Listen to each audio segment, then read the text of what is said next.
అంటే శాస్త్రీయపు ప్రేరి, ధైర్య అంటే అజ్ఞానపు చీకటినంతం చేసే పేరి. ధైర్య అంటే పరిశోధన దారి, భైరి అంటే ప్రశ్నించే థియరీ, భైరి అంటే కుల మతాల కుళ్ళును విప్పి చెప్పెవో ప్రయాణి. అతనొక అంబేద్కరువాది, పూలే ఆశయ పునాది. అతనొక పెరియారును చదివిన పేదల బాధల ప్రధాని. భైరి అంటే జ్ఞానపు దారి, భైరి అంటే స్త్రీయపు పేరి, భైరి అంటే జ్ఞానపు చీకటినంతం చేసే పేరి.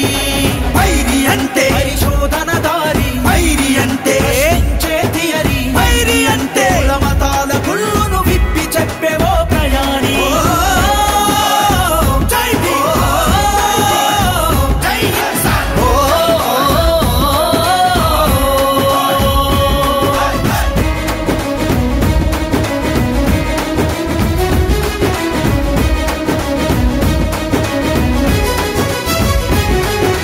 పేద ఇంటిలో పుట్టినా అవమానాలు ఎన్ని జరిగినా, అంధకార ఈ భవాని సత్వమును అంతం చేయా కదిలెను. బ్రతకడమే గండమయ్యినా బ్రతుకు మారాలనే తన గర్జన. దేవుడి ముసుగులో జరిగే దోపిడి నాస్తికం వైపు నడిపెనా. మంత్రాల పేరుతో తన తమ్ముడి మరణపు విషాదం ప్రశ్నించమన్నది తను నేర్చుకున్న ఈ విజ్ఞానం. భైరి అంటే జ్ఞానపు దారి, భైరి అంటే స్త్రీయపు పేరి, భైరి అంటే జ్ఞానపు చీకటినంతం చేసే పేరి. భైరి అంటే పరిశోధన దారి, భైరి అంటే థియరీ, భైరి అంటే మతాల గుళ్ళును విప్పి చెప్పేవో ప్రయాణి.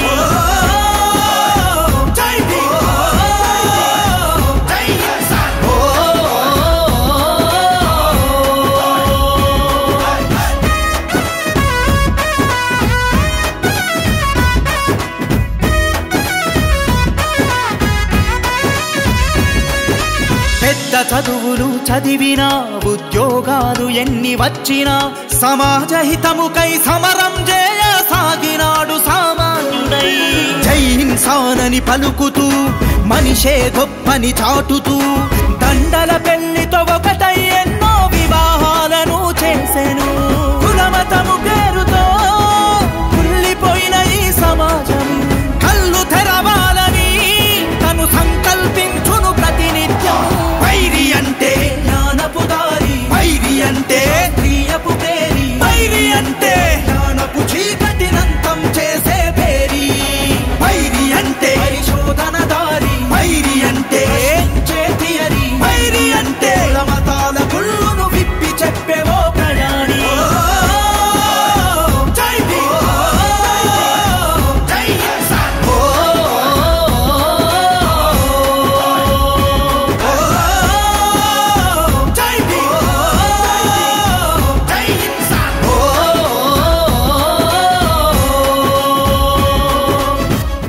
నమస్తే.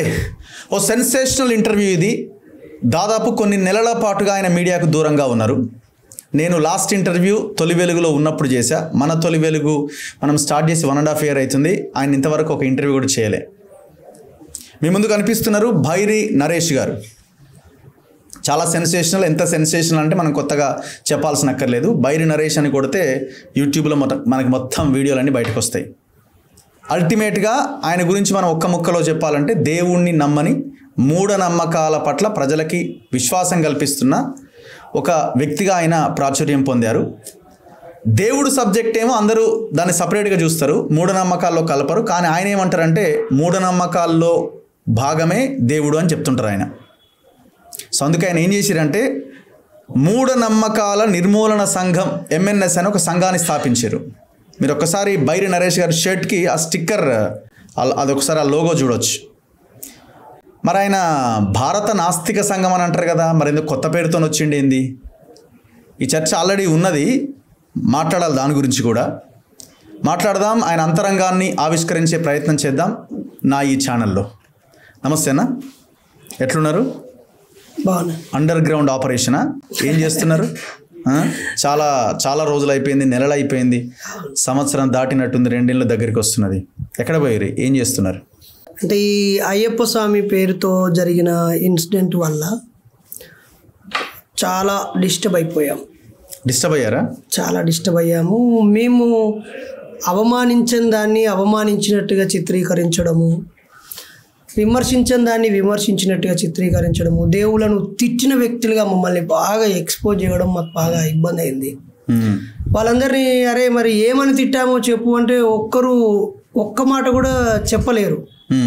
ఏమని తిట్టాం ఇప్పుడు అరే రారే పోరా ఇంకా రకరకాల మన యాసలో భాషలో ఎన్నో అవమానకరమైన పదాలు ఉంటాయి, భాషలు ఉంటాయి. భావ వ్యక్తీకరణను కూడా వక్రీకరించారు. ఆ పరిస్థితుల్లో ఈ ప్రధాన మీడియా స్రవంతికి కాస్త దూరంగా మాకంటూ ఉన్న ప్రత్యేక YouTube channel Bairi Naresh YouTube ఛానల్కు మాత్రమే అన్ని సందర్భాల్లో నా వాయిస్ను నా ఛానల్లో పెట్టాను. ఇప్పుడు ఒక 2,11,000 మంది దాని సబ్స్క్రైబర్స్గా ఉన్నారు. ఓకే, మా పని జరుగుతుంది, పని మాట్లాడుద్ది, మనుషులో మాట్లాడద్దు. అంతకుముందు కూడా నేను ఇలాగే పనిచేసేవాడిని. అప్పుడు ఏ మీడియాకు ఏ పేపర్కి నేను ఇచ్చేవాడిని కాదు, వెళ్ళాలని అనుకునేవాడిని కాదు. ఆ సంఘటన జరిగిన తర్వాత అరే నాకు దేవుళ్ళని తిట్టడమో ఎవరినో అవమానించడమో నా పని కాదు, మీరు అనుకున్నట్టు ఒకరోజు దేవుణ్ణి విమర్శించి హైలైట్ అవ్వడం కోసం ఉన్న మనిషిని కాదు అని నేనేంటో అందరికీ వివరించాలనే క్రమంలోనే మీలాంటి ఛానళ్ళ ముందుకు అప్పుడు వచ్చాం. ఆ తర్వాత అవసరం లేదనిపించింది. ఎందుకంటే అన్ని ఛానళ్ళు వచ్చి పదే మరి వెంకటేశ్వర స్వామి మీద నీ అభిప్రాయం ఏంటి, హనుమంతుడి మీద నీ అభిప్రాయం ఏంటి, గణేశుని తల ఏనుగు తల ఎలా అతికింది దీనిపై అరే వాడు నన్ను అడుగుతాండా, నన్ను ఇరికిత్తాండా, అర్థం కాని పరిస్థితి. అంటే వీళ్ళు మనల్ని అటో ఇటో తిప్పి ఆఖరికి మన పట్ల కోపంతో ఉన్నోడు ఇంకా రెచ్చగొట్టడానికే ఉపయోగపడుతున్నాయి తప్ప వాళ్ళని ఆలోచింపేయడం మన లక్ష్యం. 99% మంది నమ్మకాల్లో ఉన్నారు. మనం మాట్లాడే అన్ని మనోభావాలతో మతాలతో ముడిపెట్టినప్పుడు ఇంకా మనం ఏం ముందడుగు వేస్తాం? ఇది కాదు అని కొంచెం గేరు మార్చి రూట్ మార్చి దారి మార్చి మనల్ని మనం మార్చుకొని ఎక్కడ తగ్గాలో అక్కడ తగ్గి అసలు ఎక్కడ కనెక్ట్ కావాలి, ఎక్కడికి వెళ్ళాలి, ఎలా పని చేయాలనే దిశగా వెళ్ళాము. ఆ క్రమంలో బుద్ధుని వెతుక్కుంటూ నేపాల్ దాకా వెళ్ళొచ్చాను, పెరియార్ను వెతుక్కుంటూ చెన్నై దాకా వెళ్ళొచ్చాను, బసవేశ్వరుని వెతుక్కుంటూ కర్ణాటక మొత్తం తిరిగి వచ్చాను, నారాయణ గురు గౌడ్ని వెతుక్కుంటూ కేరళ మొత్తం పర్యటించి వచ్చాను. అలా ఉత్తరాది వరకు మహానుభావుల యొక్క ప్రదేశాలన్నీ తిరగడము, అశోకుణ్ణి అన్వేషించడము అన్నీ చేసి దీన్ని ఎట్లా చూడాలి? మీరు చెప్పేది ఎట్లుందంటే అంటే వినే వాళ్ళకి ఎట్లుంటుంది, కొంతమందికి జ్ఞానోదయం అయింది బైరి నరేష్కి, ఇక దేశాలు బట్టి తిరుగుతున్నాడు, తప్పు చేసినా అని ఆయన ఒప్పుకున్నాడు. సో అందులో భాగంగానే మారిన బైరి నరేష్ని మనం చూస్తున్నాం. ప్రజలు చాలా గొప్పోళ్ళు. వాళ్ళు నన్ను నరేష్కు బుద్ధి వచ్చింది అనుకున్నా పర్వాలేదు, నరేష్కు సిగ్గు వచ్చింది అనుకున్నా పర్వాలేదు, అమ్మ వీని తిక్క కుదిరిందిరా అని అనుకున్నా పర్వాలేదు, అరే వీడి దేవుల జోలికి అత్తలేడురా నా కొడుకు అని అనుకున్నా మంచిదే. వాడు నన్ను తిచ్చినా ద్వేషించినా అవమానించినా దీన్ని ఎట్లా అనర్థం చేసుకొని, కానీ మీరు క్లారిటీ ఇవ్వాలి కదా. నేను I'm a social reformer, I want to become a social reformer. So I'm a science promoter, I'm a humanist, rationalist, atheist, scholar, research scholar, book reader, fighter, agitator, leader, psychology counsellor, I'm a farmer, as a father, I'm a husband, wife and హస్బెండ్లో నేను ఒక home మేకర్ని. So ఎన్నో roles ఉంటాయి. So ఆమె scholar అని చెప్పుకోవడానికి చాలా గర్వంగా చెప్తాను. సరే ఇవన్నీ చెప్తున్నారు, బాగానే ఉంది, కానీ మీరు లీడర్ అన్నారు, ఎజిటేటర్ అన్నారు, ఫైటర్ అన్నారు, ఇవన్నీ చెప్పారు కదా. మరి ఆ ఫైటరు అన్నదాని మీద అదే లైన్లో నిలబడి ఇంకా గట్టిగా మాట్లాడాలి కదా. ఫైటర్ సైలెంట్ అవుతాడా? ఫైటర్ అండర్ గ్రౌండ్కి వెళ్ళిపోతాడా? ఇక్కడ ఫైటర్ అంటే టీవీల ముందు కనిపించే ఫైటర్లు మాత్రమే ఫైటర్లు అని మీరు అనుకుంటే నేను నోరు మూసుకొని అండర్ గ్రౌండ్కి వెళ్ళిపోయి సైలెంట్గా వన్నట్టు. అదే ఫీల్డ్లోకి వెళ్ళిన ఫైటర్కి లీడర్కి ఉండే వాల్యూ పేపర్ల ముందు టీవీల ముందు షో కొట్టేటోనికి ఉండదు అంత. రేపే ఛానల్ వాడు వెళ్తాడు, ఇంకో రేపు పేపర్ ఈ పేపర్ న్యూస్ వేసిండా రాలేదా అని చెప్పేసి అరులు చేసే లీడర్లను చూసి మీకు అట్లా అనిపించచ్చేమో. ఆ వాక్యం సరైనది కాదు. గడిచిన 18 నెలల్లో 100 జిల్లాలు పర్యటించిన వ్యక్తి లీడర్ కాదా? గడిచిన 1.5 సంవత్సరాలలో 8 రాష్ట్రాల్లో ఉద్యమ నిర్మాణం చేసిన వ్యక్తి లీడర్ కాదా? గడిచిన 2 సంవత్సరాల్లో నేను జైలుకి వెళ్ళి వచ్చిన తర్వాత దాదాపు 300 సమావేశాల్లో ప్రసంగించిన దాక్కున్నట్ట. ఈరోజు 17 ఈ డిసెంబర్లో 17 రోజుల్లో 2 రోజులు మాత్రమే ఇంటికి వెళ్ళి వచ్చాను 2 సార్లు. మిగతా 15 రోజులు నేను ప్రయాణంలో ఉన్నా, ప్రసంగంలో ఉన్నా, సమస్యల మీద స్పందిస్తూనే ఉన్నా. మరి నేను భయపడ్డట, దాక్కున్నట్ట, మూసుకొని పన్నట్ట, ఇంకా ఎక్కువ పని చేస్తున్నట్ట మీ విజ్ఞతకే వదిలేస్తున్నా. నేనేమంటున్నా అంటే మీరు ఆ ఇన్సిడెంట్ జరిగిన తర్వాత సరే సైలెంట్ అయ్యారు, సైలెంట్ అవ్వలేదు, నేను నా పని నేను చేసుకుంటూ వెళ్ళిపోతున్నా, ఆ రిఫార్మ్స్ తేవడానికి నా ప్రయత్నం నేను చేస్తున్నాను అంటున్నారు. సంతోషం, బాగానే ఉంది. మీరు ఎందుకు ఆ దాంట్లో తలదూర్చాము, ఎందుకు అన్నాము అన్న ఒక దీంట్లో అయితే వచ్చినారా? అంటే ముందు ట్రోలింగ్ జరుగుతున్న సందర్భంలో, జైల్లో పెట్టి బంధించిన సందర్భంలో అనిపించింది. నేను నిజానికైతే మాట్లాడింది అంబేద్కరిజం గురించి, చెప్పాల్సింది విలువల గురించి. ఈ విలువల గురించి, బాబాసాహెబ్ గురించి చెప్పే సందర్భంలో అప్పుడు అయ్యప్ప మాలలు ఉండడము, మాలలు వేసుకున్నప్పుడు వాళ్ళని కలుపుకోకపోవడము, ఇంట్లలో భోజనం పెడితే వాళ్ళు రాకపోవడము, వాళ్ళు వండింది తినకపోవడం, జరిగిన సంఘటనల్ని ప్రస్తావించి ఈ విషయం చెప్పాల్సి వచ్చింది. అలా చెప్పకపోయి ఉంటే బాగుండేది. ప్రచారంతో పని లేదు, పబ్లిసిటీతో పని లేదు. ఇంత పెద్ద సెలబ్రిటీ హోదానో లేకపోతే పాపులరు ఏది అక్కర్లేదు. మనం పని చేసుకుంటూ వెళ్ళిపోవాలి. మన పని చూపించాలి, కనిపించాలి, అది ప్రతిధ్వనించాలి. మన మాటలో వైరల్ అయ్యేటువంటి పనికి మాల ముచ్చట్లు అసలే కాదు. అప్పుడు అనుకున్నాను. తర్వాత ఇప్పుడు అనిపిస్తుంది, వాళ్ళు మంచి చేసినా చెడుకు చేసినా, లేదా మనల్ని ఏమనుకున్నారో వాళ్ళు తెలియదు. మనల్ని ట్రోల్ చేసినప్పుడు, మనల్ని టార్గెట్ చేసినప్పుడు వాళ్ళు ఏమనుకున్నారో తెలియదు. కానీ ఇప్పుడు నాలాంటి వాళ్ళని నాకు కనెక్ట్ కావడానికి ఒక దారి వేసిన వాళ్ళుగా నేను వాళ్ళని రెస్పెక్ట్ చేస్తాను. ఎక్కడో ఏ మూలనో నిన్న నేను కర్ణాటక రాష్ట్రము రాయచూరికి ఒక 100 కిలోమీటర్ల అవతల అశోకుడికి దేవానాం ప్రియదర్శి అనే పేరు ఎవరిదో కాదు, అశోకుడిదే అనే ఒక శిలాశాసనం ఉంటుంది. ఓకే, దాన్ని వెతుక్కుంటూ చరిత్ర అన్వేషణ కోసం ఆడికి వెళ్ళాను. అక్కడ నన్ను ఒక వ్యక్తి గుర్తించి, రే నరేష్ అన్న దీన్ని చూడడానికి వచ్చిండని 10 నిమిషాల్లో 15 మంది అక్కడ జమ అయ్యారు. శాల్వాతో సన్మానం చేశారు. నా వల్ల ఇన్స్పైర్ అయ్యానని చాలా విషయాలు చెప్పారు. టీ ఆఫర్ చేశారు, భోజనం ఆఫర్ చేశారు. ఒక ఆయన అయితే మా ఇంటికి తప్పకుండా రావాలని అన్నాడు. నిజానికి ఈ ఇన్సిడెంటే జరగకపోతే, ఇంత ప్రచారమే రాకపోతే వాళ్ళని గుర్తించడానికి, నేను వాళ్ళని చేరుకోవడానికి ఇంకా చాలా సమయం పట్టేది. సో మీకు మంచి జరిగిందని అంటారు ఆ ఇన్సిడెంట్ తో కూడా? లేదు, పర్సనల్ లైఫ్ చాలా బాగా డిస్టర్బ్ అయిందా? బాగా డిస్టర్బ్. అంటే ఎట్లా? అంటే నేను అంతకు ముందు తెల్లవారు లేస్తే ఒక సంచి జబ్బకు వేసుకొని ఉదయం 6 వెళ్తుండే వాళ్ళే. అదేం కాదు, ఇప్పుడు కూడా ఫ్రీగానే వెళ్తున్నా. ఉదయం 6 గంటలకే దగ్గరలో ఉన్న ఒక ఎస్సీ హాస్టల్కి వెళ్ళి క్లాస్ చెప్పేవాడిని ఉచితంగా. 8-9 గంటల వరకు అక్కడ చెప్పి గవర్నమెంట్ హై స్కూల్కి వెళ్ళి, నేను ఉస్మానియా PhD స్కాలర్ని, నాకు ఈ విషయాల మీద అవగాహన ఉందని ప్రేయర్లోనే మొత్తం 400 మంది పిల్లలకు క్లాస్ చెప్పేటోను 1 గంట పాటు. ఒక పీరియడ్ వదులుకున్న క్లాస్ ఇచ్చేవాళ్ళు. అది అయిపోయాక దగ్గరలో ఉన్న రెసిడెన్షియల్ స్కూల్కి వెళ్ళేవాడిని. అది అయిపోయాక ఒక కస్తూర్బా గాంధీ స్కూల్కి వెళ్ళేవాడిని. సాయంత్రం ఒక ఎస్సీ హాస్టల్, బీసీ హాస్టల్కి వెళ్ళి అక్కడే తిని, ఆ దొడ్డన్న మీద తిని ఆనే పడుకొని, ఉదయం నుంచి రాత్రి వరకు నేను ఏ జిల్లాకు ఏ ప్రాంతానికి పోయినా రోజు 4-5 విద్యా సంస్థలకు ఒక 1000 మంది చొప్పున కలిసేవాడిని. ఏం ఆశించేవాడిని కాదు. ఒక సంచార ఉపాధ్యాయుడిలాగా. మనం గ్రీస్లో సోఫిస్టులను చూస్తాం, ఇండియాలో చారువాకులను, లోకాయుతులను చూస్తాం. అట్లా నా లైఫ్ స్టైల్ పెట్టుకొని ప్రయాణిస్తూ వెళ్ళేవాడిని. అట్లా నేను కొన్ని లక్షల మందిని కలిశాను. అప్పటికే 4600 ప్రసంగాలు అయిపోయాయి అప్పటికి, ఈ ఇన్సిడెంట్ జరిగే నాటికి. నా డైరీ తీస్తే ఆశ్చర్యపోతారు. ఒకరోజు 3-4 విద్యా సంస్థలు. ఒకవైపు వెళ్తే అలా వారం రోజులు అలా వెళ్ళి తిరిగి వచ్చేటప్పటికి సంచి నిండా ఫీడ్బ్యాక్ లెటర్స్ ఉన్నాయి. నా ఇంట్లో 2,60,000 ఫీడ్బ్యాక్ లెటర్స్ ఉన్నాయి. దాదాపు 10-15 లక్షల మందికి ప్రత్యక్షంగా నేను తెలుసు. సో అలా ఉండేది. ఇప్పుడు ఈ ఇన్సిడెంట్ జరిగిన తర్వాత స్కూల్స్, కాలేజెస్ వారు, అరే నరేష్ అంటే అయ్యప్పని తిట్టినవాడు, దేవుళ్ళను అవమానించిన వాడు అనే ఒక భయాన్ని క్రియేట్ చేసిండు. నేను అడుగుతున్నా, నేను ఏమని తిట్టాను? దేవుళ్ళని నేను ఆలోచించనని ప్రజలకు చెప్పానా? ఈ లోపాలు ఉన్నాయని ప్రశ్నించానా? అవమానించి కించపరిచానా అంటే సమాధానం లేదు. అట్లా చాలా డిస్టర్బ్ అయిపోయాను. కానీ ఒక రకంగా మేలే జరిగింది. ఎందుకంటే చాలా పుస్తకాలు సేకరించుకోగలిగాను. ఒక 3000 పుస్తకాలని కొనుక్కొని పెట్టుకోగలిగాను. చాలా పుస్తకాలని మళ్ళీ రెండోసారి చదవగలిగాను. ఎంతోమంది ప్యూర్ యంగ్ పర్సన్స్ నాకు కనెక్ట్ అయ్యారు.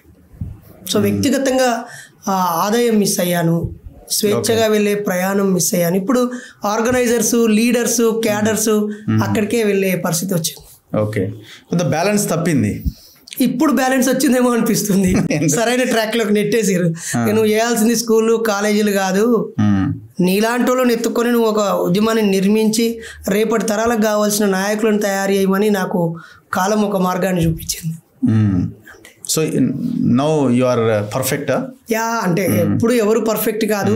నా లోపాలని నా ఎదురుగున్న వాళ్ళు, నన్ను చూస్తున్న వాళ్ళు, నా దగ్గరగా ఉన్న వాళ్ళు నిరంతరం నాకు చెప్తూనే ఉంటారు, నేను మార్చుకుంటూనే ఉంటా. అలా ఎవరైనా చేయాల్సిందే. No one is perfect in our universe. So మీరు నాకు లాస్ట్ టైం ఇంటర్వ్యూ ఇచ్చినప్పుడు కూడా భారత నాస్తిక సంఘం బానాసా నుంచి ప్రతినిధిగా లేదు జనరల్ సెక్రటరీగా మీరు? నేను నేషనల్ ఆ ఉద్యమానికి నిర్మాతని నేను. ఓకే, నాయకుడు. కానీ ఇవాళ మీ పాకెట్ మీద, మీ గుండెల మీద మూఢనమ్మకాల నిర్మూలన సంఘం అని వచ్చి చేరింది. భారత నాస్తిక సంఘం ఏమైంది? నేను 1995లో బాల నాస్తికుడిగా జి సారయ్య అనే అన్న ద్వారా ఈ సంఘంలో సభ్యుడిగా చేరాను. 95లో? 1995 ముందు నుంచి ఉన్నదేనా? 1995లో భారత నాస్తిక సమాజంలో సభ్యుడిగా చేరాను. ఆ తర్వాత విజయవాడ నాస్తిక కేంద్రంలో సరస్వతి గోరా గారు, హేమలత లవణం గారు, విజయం గారు శిక్షణ తరగతుల్లో పాల్గొని హేతువాదిగా, నాస్తికుడిగా నన్ను నేను మలుచుకున్నాను. ఆ తర్వాత సివి గారి రచనలు, తర్వాత రావుపూడి వెంకటాద్రి హేతువాద సంఘం వారి రచనలు, పెన్మిచ్చ సుబ్బరాజు గారి రచనలు, కత్తి పద్మరావు గారి రచనలు, సున్నపురాల జయరాం రెడ్డి గారు, కరీంనగర్ మలయశ్రీ గారు, ఇలా చార్లెస్ డార్విన్వి, తర్వాత సైంటిస్టులవి చాలా మందివి నేను పుస్తకాలు సేకరించుకొని చదువుకున్నాను. ముఖ్యంగా జయగోపాల్ గారి పరిచయం ఏర్పడింది, ఆయన రచనలు. ఇలా అప్పటి నుంచి నేను బుక్ రీడర్ని, అన్వేషకుని చదవడం. అలా నన్ను నేను 2004 నాటికి ఇంటరు, డిగ్రీ వచ్చేసి అప్పటికే ప్రదర్శనలు, మ్యాజిక్ షోలు, స్పీచ్లు ఇచ్చేవాడిని. 2004లో దానికి అనుబంధంగా విద్యార్థి ఉద్యమ ఆవిర్భావంలో నేను ఫౌండర్ని. కొద్దిమంది ఫౌండర్లో నేను ఒకరిని, నేను స్టేట్ ప్రెసిడెంట్ని. అలా ఉస్మానియాకి వచ్చి దాన్ని సైంటిఫిక్ స్టూడెంట్స్ ఫెడరేషన్ నిర్మించాను, జాతీయ స్థాయిలో విస్తరించాను. తర్వాత 2017లో భారత నాస్తిక సమాజం కమిటీలోకి రావాలన్నారు విద్యార్థి విభాగంలో నుంచి. వచ్చాను, వేలాది మందిని గుర్తించాను, ప్రయాణించాను, పరిచయం చేశాను, నిర్మించాను, అన్ని అందులోనే నా పెళ్లి చేసుకున్నాను. ఆ తర్వాత ఈ ఇన్సిడెంట్ జరిగిన తర్వాత అంతర్గతంగా కమిటీలో ఉన్న వాళ్ళు బైరి నరేష్ భారత నాస్తిక సమాజంలో ఉండడం వల్ల మన సంఘం ముందుకు వెళ్ళటం లేదు. ఆయన బానాస అనగానే ఈయన బానాస ఈయన అనే ఒక సింబల్ వస్తుందని కొంత ఐడెంటిటీ క్రైసిస్ ఒకటి. రెండోది ఆ సంఘం స్వేచ్ఛగా పనిచేయాలంటే మొన్న మీరేనా అన్న ఒక భయానికి గురైంది సంఘం.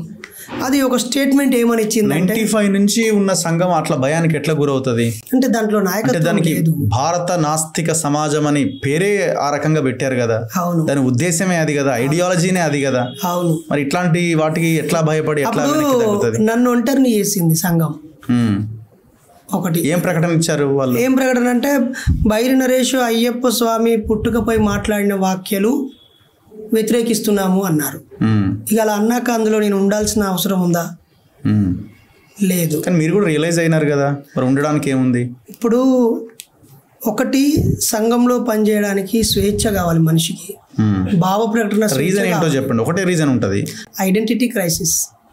నేను ఉన్నంతకాలం బానాస అంటే బైరి నరేష్ అంటే బానాస. కాబట్టి తట్టుకోలేక ఓ స్టేట్మెంట్ ఇచ్చారు, చిల్లర స్టేట్మెంట్, బైరి నరేష్ని బహిష్కరిస్తున్నాము అని. ఓహో, అంటే నేను బహిష్కరించేంత నేరం చేశానని సంఘం భావిస్తున్నట్టే కదా.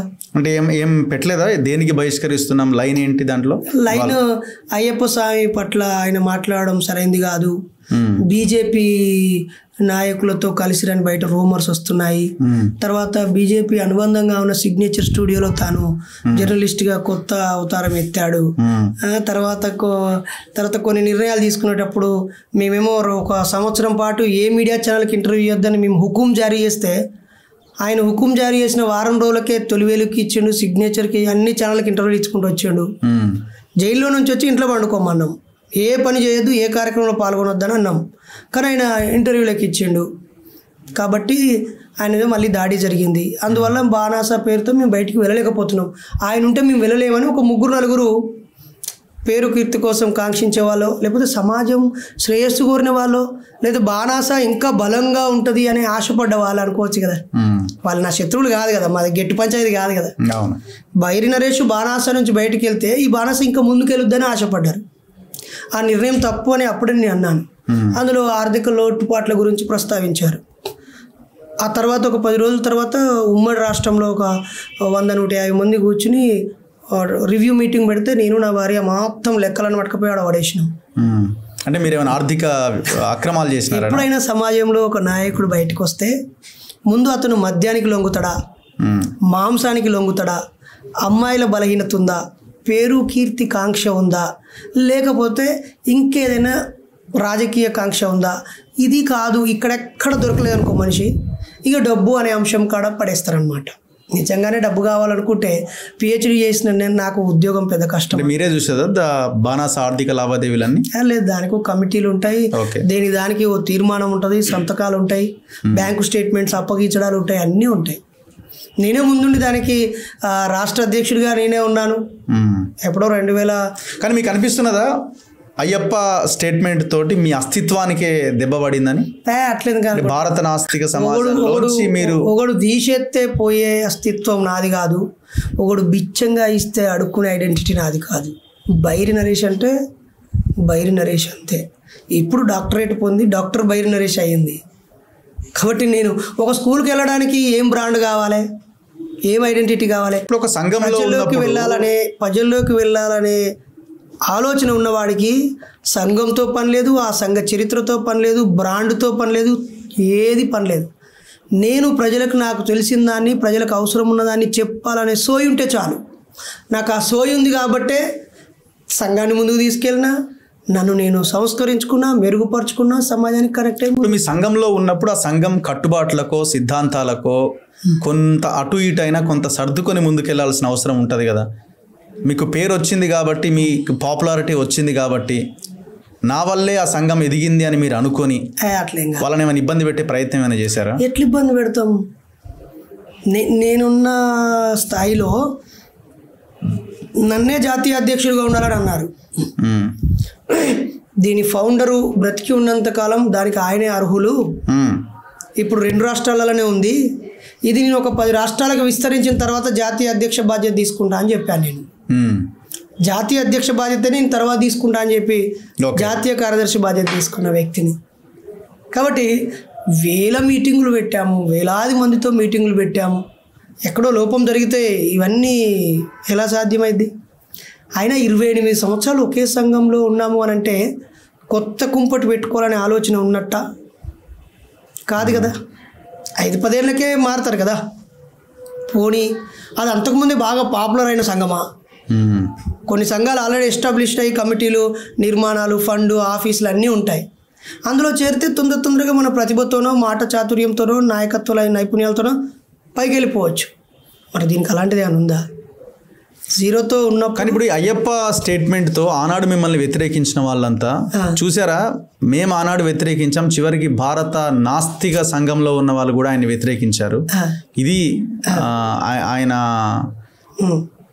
సాధించిందో లేకపోతే ఆయనని వ్యతిరేకించిన వ్యవహారం సిచ్యువేషన్ అని అనుకోవడానికి అవకాశం లేదు. వ్యతిరేకించిన వాళ్ళలో నేను ఇప్పుడు నా యూట్యూబ్లో కామెంట్స్ చూస్తా కదా, అప్పట్లో ఈ ఇన్సిడెంట్ జరిగే నాటికి నాకు 36-37 వేల మంది సబ్స్క్రైబర్ ఉండేది. ఇంకా పెరిగారా? ఇప్పుడు 2,11,000 మంది సబ్స్క్రైబర్స్ అయ్యారు. అప్పుడు ఒక వీడియో పెడితే ఒక 2-3 వేల తిట్ల కామెంట్స్ వచ్చేవి. ఇప్పుడు 2-3 వేల పాజిటివ్ కామెంట్స్ వస్తున్నాయి. నేను రీసెంట్గా ధనుష్కోటి వెళ్ళాను. శ్రీరంగపట్నం దగ్గర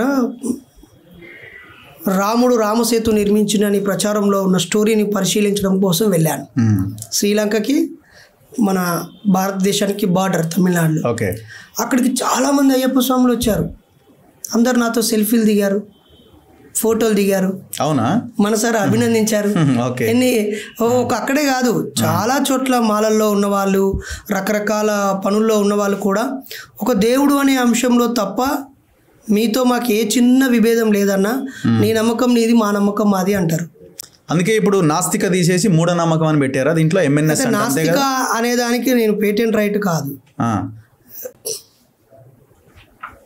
ఓకే, సెల్ఫీలు దిగినారా మీతో? ఓకే, అంటే ఇది నేను క్రెడిట్ అనుకోవట్లేదు, వాళ్ళ మంచితనం అంతే. వాళ్ళు అయితే భక్తి వేరు, మానవ సంబంధాలు. సో ఇప్పుడు మీరు పేరు మార్చారు కాబట్టి ఇందులో మూఢనమ్మకాల నిర్మూలన సంఘం అన్నారు కదా, ఇందులో నాస్తిక అనేది లేదు, అంటే దేవుణ్ణి నమ్మను అన్నది లైన్ ఇక్కడ లేదు. సో ఇంతకుముందు మీరు 95 నుంచి మొన్న సంవత్సరం వరకు దాని నుంచి బయటకు వచ్చి ఇది పెట్టే వరకు నాస్తిక అన్న లైన్లోనే మీరు ఉన్నారు, అంటే అదే మీ బ్రాండింగ్గా ఉన్నది. సో ఇప్పుడు దేవుణ్ణి నమ్మే దాంట్లోనో లేకపోతే కాన్స్టెంట్గా ఉండే దాంట్లోనో మీరు చేరిపోయారని అనుకోవాలనా? అది తప్పుడు అభిప్రాయం. ఒక్కసారి మనిషి ఎవరైనా భక్తిలో ఉన్నప్పుడు ఒక మతంలో నుంచి ఇంకో మతంలోకి దూరుతాడేమో. ఈ దేవుడు నా కోరికలు తీర్చలేదని ఇస్లాంలోకి మారిన వాళ్ళు ఉన్నారు, లేదా వీళ్ళు అంటరానితనం ఉన్నదని చెప్పి క్రైస్తవంలోకి దూరిన వాళ్ళు ఉంటారు, క్రైస్తవాన్ని విడిచిపెట్టి నాస్తికులుగా మారిన వాళ్ళు ఉన్నారు. ఓకే, అన్ని మతాలలో నుంచి నాస్తికుడిగా మారినవాడు మళ్ళీ ఏదో ఒక మతంలోకి వెళ్ళాడు. నాస్తికత్వం అనేది ఒక సత్యాన్వేషణ మార్గం, ఒక హేతువాద తర్క విధానం, ఒక చైతన్య స్థాయి, ఒక మెచ్యూరిటీ, ఒక డిసిషన్, ఒక కన్క్లూజన్ అన్నమాట. స్వర్గము, నరకము, ఆత్మ, పునర్జన్మ, ఇదేది దయ్యము, భూతము, ఇవేవి లేవు, నాస్తి లేవు, చనిపోయిన తర్వాత ఇంకేమీ కాము అనే క్లారిటీకి రావడం నాస్తికత్వం. ఇప్పుడు నేను కొత్త సంఘాన్ని స్థాపించినంత మాత్రాన స్వర్గం వచ్చి ఉంటుంది అక్కడ? ఇప్పుడు ఇలా మూఢనమ్మకాల్లో ఉందా మీరు అన్న మీ ఐడియాలజీ? అయితే నాస్తిక అనే పదము నాస్తిక సంఘం పేరులో ఉన్న పదం కాదు. నాస్తిక అనేది ఎథిస్ట్ అనే పదం ఇంగ్లీష్లో, అది యూనివర్సల్ వర్డ్.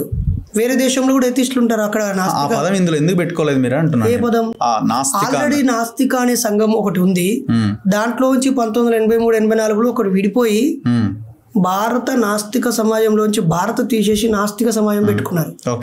వాళ్ళు ఎవ్రీ ఫిబ్రవరి 2nd Saturday Sunday Mangalagiri Guntur జిల్లాలో నాస్తిక మేళా జరుపుతారు. వాళ్ళు చాలా గొప్పగా జరుగుతాయి, అందరం అక్కడికి వెళ్ళి చూస్తూ ఉంటాం.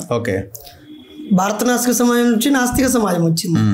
దాని నుంచి కొంతమంది మళ్ళీ 2003-4 కాలంలో విడిపోయి మానవ వికాస వేదిక అనే సంఘం వచ్చింది.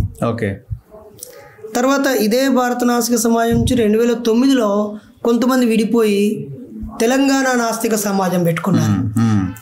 ఆ తర్వాత కొంతమంది ఇది తెలంగాణ నాస్తిక సమాజం అంటే మళ్ళీ ఆంధ్రాలో పోయి పనిచేయలేమని చెప్పి ప్రజా నాస్తిక సమాజం అని బెల్లంపల్లి వారు పెట్టుకున్నారు, దీంట్లోంచి వెళ్ళిన వాళ్ళే. సో ఇప్పటికే ఇవి కాకుండా ఇంకొక అన్నగారు భారత నాస్తిక సమాజం 1995 అని ఒకటి పెట్టుకున్నారు. ఇప్పటికే ఈ పేరుతో 5-6 సంఘాలు ఉన్నాయి. ఇప్పుడు నేను ఆ పేరు లేకపోతే నేను లేను అన్నట్టుగానో, లేకపోతే ఇంకా ఆ పేరు చెప్పుకుని ఇటు బతుకుతున్నారా అనేటువంటి ముద్ర మనకు వద్దు. ఇంకా ముందడుగు వేసి సమాజంలోకి వెళ్ళాలి అనే ఉద్దేశంతో మనం దేని మీద పనిచేయాలి? మెయిన్ అల్టిమేట్ గోల్ ఏంటి? To educate the people, to aware the people. అట్లాగే అనుకోవాలా? కొంతమందికి అనిపిస్తుంది దేవుడి పేరుతో ఆటలాడి దేవుడిని తక్కువగా చూసి ఇరుక్కుపోయి ఇంకా మళ్ళా ఈ జోలికి పోకూడదురా అని ఒక నిర్ణయానికి వచ్చిండు బైరి నరేష్.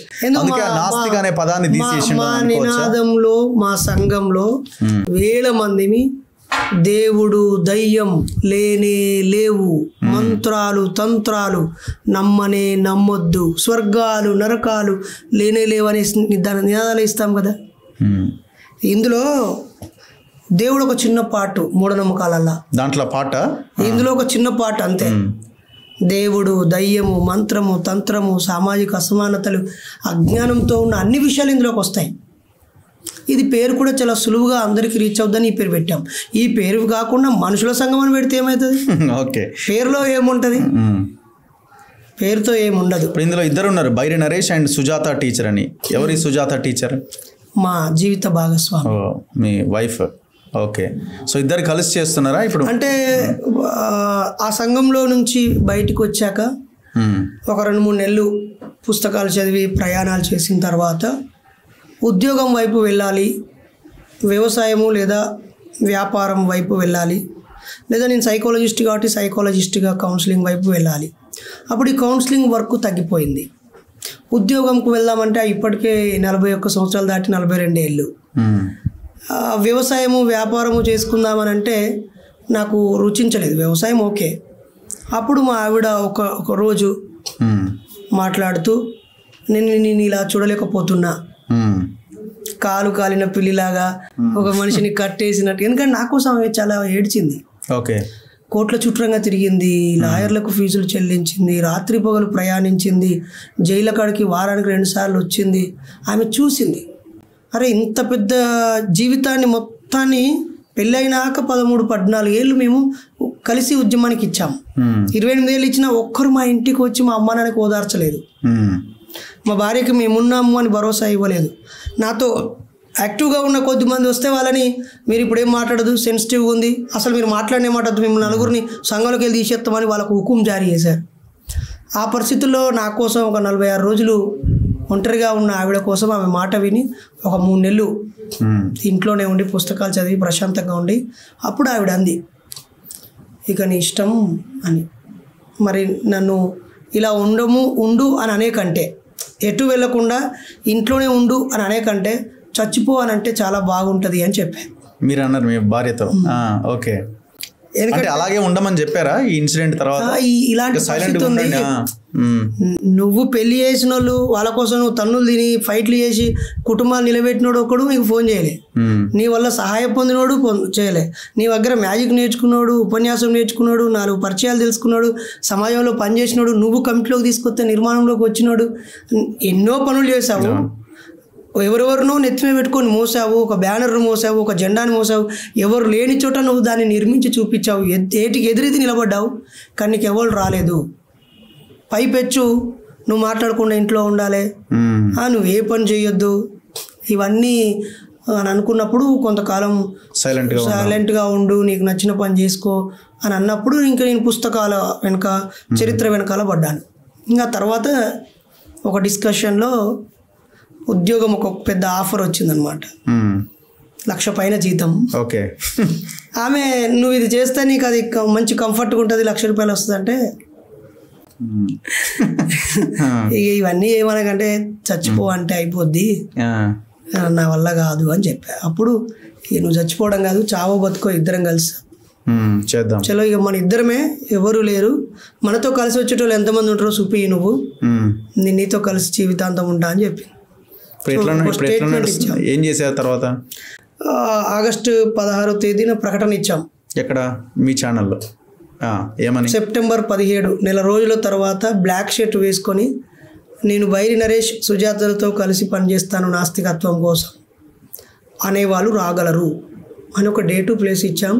ఓ 225 మంది వచ్చి బ్లాక్ షర్ట్స్ వేసుకొని, ఒక్కరికి కూడా ఫోన్ చేయలేదు, ఎవరిని రమ్మని అడగలేదు, ఏం ఏర్పాట్లు కూడా. మీరు వెళ్ళి అక్కడ ఆ ప్లేస్లో ఉన్నారు అంతే. సో ఆ ధైర్యంతో ఆ తర్వాత ఒక 250 మందికి 4 రోజులు ట్రైనింగ్ క్యాంప్ పెట్టాము. మనం ఏం చేయాలి, ఎలా చేయాలని మేధోమథన సదస్సు. తర్వాత గుంటూరులో సమావేశము, నెల్లూరులో సమావేశము, చిత్తూరులో, తిరుపతిలో, రాయచోటిలో, చెన్నైలో, పాండిచ్చేరిలో, పెరలాకెమ్ముండిలో, శ్రీకాకుళం, విజయనగరం, విశాఖపట్నం. అస్సలు మేము బోని జిల్లా లేదు ఆంధ్రప్రదేశ్లో. తెలంగాణలో మేము బోని 33 జిల్లాలు లేవు. కర్ణాటకలో 15 జిల్లాలు తిరిగాం. తమిళనాడులో ఒక 8 జిల్లాలు తిరిగాం. అలా ప్రయాణం. ఇప్పుడు ఎట్లా ఉంది? ఎన్ని జిల్లాల్లో తిరిగారు? ఇప్పుడు ఒక 100 జిల్లాల్లో కమిటీలు పడ్డాయి. 100 డిస్ట్రిక్ట్స్ లో. మీరు మొదట్లో అడిగారు కదా, పారిపోయి దాక్కున్నారా, సైలెంట్ గా ఉన్నారా అంటే, ఒక్కడు ఈరోజు 100 జిల్లాలు అయ్యారు, ఒక్కడు ఈరోజు 3,000 మంది అయ్యారు, ఒక్కడు ఈరోజు 2,20,000 మంది ఫాలోవర్లతో ఉన్నాడు. భవిష్యత్తులో మీ సంఘం మీదనో మీ మీదనో దాడి జరగదని మీరు అనుకుంటున్నారా? అసలు ఈ ప్రశ్నే బుద్ధి లేని ప్రశ్న. ఎందుకు అంటే మీరు ఇండైరెక్ట్ గా హింట్ ఇస్తారా? మరోసారి ఎవరికి హింట్ ఇస్తారు? ప్రజలకి. దేశంలో ఏం జరుగుతుందో లేకపోతే చరిత్ర నుంచి మీరు చూడట్లేదా? కొత్తగా చెప్పాలి. మేమేమనుకుంటున్నామంటే, మీరు ఒకవేళ ఏ రకమైన దాడికైనా, ఏ రకమైన ఫైటింగ్ కైనా, ఏ రకమైన బెదిరింపులకైనా మేము తట్టుకొని నిలబడతాము ఊపిరి ఉన్నంత వరకు అనుకున్నాకే ఈ బ్యానర్ పెట్టుకొని మాతో వస్తే మీకు దుఃఖమే ఉంటది, పేరు కీర్తి ఉండదు ఆస్తిపాస్తులు ఉండవు, కేసులు కూడా అవ్వచ్చు, జైల్లో కూడా పెట్టవచ్చు, తన్నులు కూడా పడవచ్చు, గాయాలు కావచ్చు, అవయవాలు ఊడిపోవచ్చు. అయినా సత్యం కోసం, సత్యాన్వేషణ కోసం, నిజం కోసం నిలబడే వాళ్ళు మాత్రమే రండి అని చెప్పి స్టేట్మెంట్ ఇచ్చాకే ఇందులో అడుగుపెట్టాం. మీకు బాధ కలిగినప్పుడు, మీకు మీద దాడి జరిగినప్పుడు, మీ కుటుంబాన్ని టోటల్గా ఐసోలేట్ చేసినప్పుడు మీ భార్య మిమ్మల్ని కూర్చోబెట్టి ఇది మనకు అవసరమా అనే క్వశ్చన్ మీ ముందు రేజ్ చేసింది, రైట్? ఏం చేద్దాము అని అడిగింది. ఏం చేద్దాము అని అడిగింది. Social contract. నేను అదే అంటున్నా, ఏం చేద్దాము అని అడిగింది. ₹1,00,000 ఉద్యోగం వచ్చింది, అక్కడ వెళ్ళి పని చేసుకోమని చెప్పింది. ఇవాళ మీరు 100 జిల్లాలు తిరిగారు, మా వెనకాల 3,000 మంది ఉన్నారని చెప్తున్నారు. 3,000 30,000 కావచ్చు. మళ్ళీ రేపొద్దున ఇలాంటి పరిస్థితి వస్తే రాదు అని గ్యారంటీ అయితే లేదు. ఒకవేళ మీరు రాదు అని మీరు అనుకుంటే మీకు బుద్ధి లేదు అనుకోవాలి. రివర్స్ క్వశ్చన్, రిటర్న్ క్వశ్చన్, మీరు ఏమైనా అనుకోండి, వచ్చే అవకాశాలు ఉండడానికి ఎక్కువ అవకాశాలు ఉన్నాయి. ఇప్పుడు ఒకవేళ అదే అంటే ఆమెనే, మీ భార్యనే మళ్ళీ కూర్చోబెట్టి మనకి ఇది అక్కర్లేదు, మనం మూసేద్దాం అంటే మీరు మూసేయడానికి రెడీగా ఉంటారా? 18 నెలలుగా ఏ ఛానల్కి ఇంటర్వ్యూ ఇవ్వకుండా మా పని మేము చేసుకుని ప్రశాంతంగా ఉన్నాం కదా, ఇట్లనే ఉంటాం. మాది పిక్కునేదే ఉన్నది, మాది ఊసిపోయేదే ఉన్నది. అంతేనా? వచ్చిందల్లా ఎక్స్పోజర్ కోరుకుంటానో, హల్చల్ కావాలని అనుకుంటానో, టీవీలలో కనపడాలని ఆశపడుతానో, లేకపోతే నేను దేనికైనా సమాధానం చెప్తాను విర్రవీగుతానో, ఎదుటి వాళ్ళని గౌరవించకపోతున్నావు, అవమానించి సంచలనం కావాలనుకుంటున్నావు, మీరు అన్న చికాకులు పెరుగుతాయి. ఇప్పుడు మా సంఘంలో అన్ని మతాలలో నుంచి వాళ్ళ మత సంస్కరణ కోరే ఎవరైనా మా సంఘంలో చేరవచ్చు. మేము ఇప్పుడు గుడి కాడికి పోయి చైతన్యపరుస్తాం, చర్చి కాడికి పోయి చైతన్యపరుస్తాం, మసీద్ కాడికి పోయి చైతన్యపరుస్తాం. వ్యక్తిగా దేవుళ్ళని నమ్మం, కానీ దేవుళ్ళని నమ్మే మీరు, ఆయా మతాలను ఆచరించే మీరు, మీ మతంలో మీ దేవుడి పేరుతో జరిగే దోపిడిని, పీడనని, మోసాన్ని మీరు గుర్తించండి అని చెప్పడం మా కర్తవ్యం. ఇప్పుడు అర్థమైందా? కాబట్టి ఇక మీదట ఒకవేళ దాడులు జరగవు అని అనుకుంటున్నాము. మీరు చేసేది ఐడియాలజీ బేస్ యుద్ధం, గుర్తుపెట్టుకోండి. భౌతిక ఐడియాలజీ బేస్ యుద్ధం ఇది మామూలుది కాదు. ఇది అంటే మామూలుగా ఏదో ఇష్యూస్ మీద కొట్లాడడం వేరుంటది, ఐడియాలజీ మీద కొట్లాడడం అన్నది వేరుంటది. అది మనిషి, అదే అంటున్నాను, దేశంలో జరుగుతున్నది కూడా ఐడియాలజీ వారే. అవును. సో దీన్ని తట్టుకొని నిలబడగలిగే శక్తి మీకు, మీ టీంకు ఉన్నదా? అంటే మీ దృష్టిలో శక్తి అంటే ఏంటిది? పైసలా? శక్తి అంటే పైసలు ఎందుకు అవుతుంది? మరి విషయ పరిజ్ఞానమా, గుండె ధైర్యం ఉండాలి, ఫైటింగ్ చేసే ఉండాలి. లేవనుకుంటున్నావా? ఉన్నాయని అనుకుంటున్నా. ఇప్పుడు 4 రోజులు కనిపించకపోతేనే గుండె ధైర్యం లేదు కావచ్చు, భయపడ్డా అనుకుంటారు. కాబట్టి మళ్ళోసారి మంచి మిత్రుడు పిలిచాడని వచ్చాను అంతే. గుండె ధైర్యంలో ఈ సుమంతా కూడా తగ్గేది లేదు, విషయ పరిజ్ఞానంలో వెనుకకు తగ్గేది లేదు, నిజాన్ని నిర్భయంగా చెప్పడంలో తగ్గేది లేదు. మీరన్నా ఏదన్నా బయట ఉంటే అమ్మ ఇది కమ్యూనిటీ వైలెన్స్ అయిద్దో, లేకపోతే మనల్ని మాలోల ఛానల్, మాదిగోల ఛానల్ అంటారు, లేకపోతే బీసీ ఛానల్ అంటారు, లేదా ఈ పార్టీ కాంగ్రెస్ టీఆర్ఎస్ అంటారు. మేము బ్యాలెన్స్ చేయాలి, తప్పదు కదా, మాకు ఆ సిచ్యువేషన్ ఉంటుంది, డౌట్ ఏం లేదండి. కానీ మేము నాస్తికత్వంలో వన్ సైడ్ మాది నాస్తికత్వమే. ఆ క్రమంలో గతంలో కంటే ఇప్పుడు మరింత నిదానంగా, మరింత ఆచితూచి అడుగులు వేస్తూ, విచక్షణ లేని, క్రమశిక్షణ లేని మత ఉన్మాదుల నుంచి జాగ్రత్త పడుతూనే ముందుకు వెళ్తాం. దాన్ని మీరు భయం అనుకుంటే భయమే, లేకపోతే మీరు ఏమనుకున్నా పర్లేదు, సత్యానికి మాత్రం మేము గట్టిగా నిలబడతాం. భయపడలేదు, దేవుడు లేదు, తొక్క లేదు. ఈరోజు దేవుడి పేరు మీద ఎన్ని సావులు జరుగుతున్నాయి, ఎన్ని ఈరోజు పేపర్లో చదవండి, అయ్యప్ప స్వామి ఆలయంలో ఒకరు ఆత్మహత్య చేసుకుని చచ్చిపోయారు. అక్కడెక్కడో కాదు, వెంటనే అతన్ని ఇది చాలా చెడు సంకేతం అయ్యిద్ది అని చెప్పి అతను మతిస్థిమితం లేనోడు అని చెప్పి ప్రచారం చేశారు. నిన్న ఒక మనిషిని కోసి చంపారు. ఈరోజు పేపర్లో వచ్చింది, ఒక ఆయన కోడిని అట్లే మింగితే గొంతులో ఇరుక్కుపోయి వచ్చాడు. అవునట, ఎవడో తాంత్రికుడు చెప్పిండని కోడిని సొంత కొడుకును కోసి చంపినటువంటి సంఘటనలు సూర్యాపేటలో జరిగాయి. తల్లిని నరికి తలకాయ పట్టుకుంది నకరికల్లో ఒక సంఘటన జరిగింది. అట్లా ఇప్పుడు మా దగ్గరకు కోకొలలు వస్తున్నాయి కదా. కులము మా ముందున్న సమస్య, వివక్ష మా ముందున్న సమస్య, అంతరాలు, మనిషికి అజ్ఞానంతో ముడిపడి ఉన్న ప్రతి విషయం. ఈరోజు ఎంత ఖరీదైపోయింది, పెళ్ళిళ్ళు, గృహప్రవేశాలు, చావు. అరే ఒక నెల రోజుల క్రితము నా సొంత మా చిన్న తాత వాళ్ళ కొడుకు నాకు తమ్ముడు అవుతాడు, వాడు ఉరివేసుకొని చచ్చిపోయాడు. వాని భార్య నాకు వాళ్ళు నాకంటే 5 ఏళ్ళు చిన్నోళ్ళు. సిరిసిల్లాలో ఉరివేసుకొని స్రవంతి, బైరి అమరులు చనిపోయారు. దుఃఖం వచ్చింది. ముగ్గురు పిల్లలు, ఒకరు 10th క్లాసు, ఒకరు 8th క్లాసు, ఒకరు 5th క్లాసు. ఎలా బతకాలి? వాడు చచ్చిపోయి వాడు తప్పు చేశాడు. ఈరోజు వాడి బంధువులు, అంటే మా బంధువులే కదా, మా బంధువులు వీళ్ళిద్దరు ఇందులో చచ్చిపోయారు కాబట్టి మీరు 6 నెలలు ఈ ఇల్లు ఇడిచిపెట్టి వెళ్ళిపోవాలని చెప్తే వాళ్ళు ఇప్పుడు ఎక్కడో కిరాయి తీసుకొని బతుకుతూ ఉన్నారు. ఏం చేదస్తాం? ఏం నాన్ సెన్స్ ఇది? తప్పు కదా? నా పేరే కదా, బైరే కదా వాళ్ళ ఇంటి పేరు కూడా. 6 నెలలు బయట ఉండాలనే సంస్కృతి ఎక్కడిది? హైదరాబాద్లో 6 నెలలు మీకు రూమ్ వేరే ఎక్కడ దొరుకుద్దా? కష్టం. ఇవన్నీ నాన్ సెన్స్లు ఉన్నాయి. ఇంకా సో ఇప్పుడు అన్ని మతాలని మీరు టార్గెట్ చేస్తున్నారా? టార్గెట్ మీన్స్ అదే ఎవరైతే ఏదైతే మీ ఐడియాలజీ ఉందో దాన్ని అన్ని మతాల్లో విస్తృతంగా తీసుకెళ్లాలని ప్రచారం చేస్తున్నారు. అసలు మాకు మతం ఉండదు, ఫస్ట్ మాకు ప్రాంతం ఉండదు, మాకు లిమిట్స్ ఉండవు. ఉన్నారా మీ 3000 మందిలో అన్ని మతాలకు సంబంధించిన వాళ్ళు ఉన్నారు? మాకు క్రైస్తవాన్ని స్పష్టంగా వదిలిపెట్టిన ప్రీతి సంఘర్షణ అనే సోదరి మా ఖమ్మం జిల్లా అధ్యక్షురాలు. ఓకే. ఇస్లాంను కాదని నాస్తికుణ్ణి అని ప్రకటించుకున్న నజీరు మా వనపర్తి జిల్లా అధ్యక్షుడు. ఓకే. రఫీ మాకు కృష్ణా జిల్లా అధ్యక్షుడు. ఇలా చెప్తూ పోతే నేను బోల్డ్ మంది, షరీఫ్ గోరా ముస్లిం, నిన్ననే ఆయన సన్మానం పొందాడు. కాబట్టి మా దాంట్లో చాలామంది ముస్లింలు ఉంటారు. గతంలో కూడా మహమ్మద్ రషీద్ అని ఆయన మహబూబాద్ జిల్లాకు అధ్యక్షుడిగా ఉన్నాడు. కాబట్టి మా దానిలో ఇస్లాంను వీడిన వాళ్ళు, క్రైస్తవాన్ని వీడిన వాళ్ళు, హైందవాన్ని వీడిన వాళ్ళు, అన్ని రకాలలో నుంచి ఇందులో ఉంటారు. సిక్కులు, జైనులు, బౌద్ధులు, అన్ని వాళ్ళు ఉంటారు. ఇలా ఇది మతానికి వ్యతిరేకం కాదు, మొత్తం మానవాళికి అజ్ఞానాన్ని నూరిపోసే ప్రతిదానికి వ్యతిరేకం. కాబట్టి మాకు ఎవరైనా రావచ్చు. మేము మా వేదికల మీదకి అన్ని మతాల వాళ్ళని ఆహ్వానిస్తున్నాం. మీరు మతం మారకపోయినా పర్వాలేదు. ఓకే.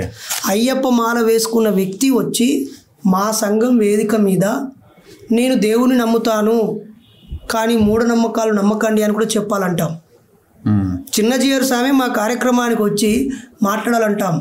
పాస్టర్లు, పోపు లాంటి వాళ్ళే వచ్చి మా క్రైస్తవంలో చాలా మూఢనమ్మకాలు ఉన్నాయి అని చెప్తారు. నిన్న చూశారు కదా, ఒక అమ్మాయి అనారోగ్యం పాలై ఉంటే పాస్టర్ ప్రార్థన చేసి 40 రోజుల నుంచి చంపారు. మీరు కూడా న్యూస్లో చూపించారు కదా, చర్చిలో చచ్చిపోయింది కదా. తప్పే కదా అది.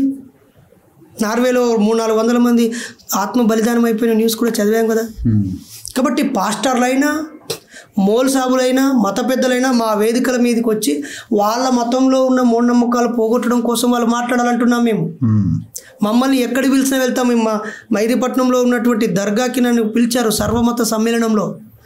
అన్ని మతాల వాళ్ళని పిలిచారు, మమ్మల్ని కూడా పిలిచారు. మరి మేము ఏ మతం కాదు కదా అంటే మీ వాయిస్ కూడా అవసరం మా వేదిక మీద అన్నారు. అక్కడికి వెళ్ళి నేను దేవుని నమ్మను, ఇస్లాంలో కూడా దేవుడికి రూపం లేదు, కానీ తాయెత్తులు కడుతూ కొంతమంది వేషాలు వేసుకొని చీపుర్లు పట్టుకొని కొడతా ఉన్నారు, నిమ్మకాయలు పెడతా ఉన్నారు. కాబట్టి అది కూడా తప్పు అని చెప్పాల్సిన బాధ్యత మీదే.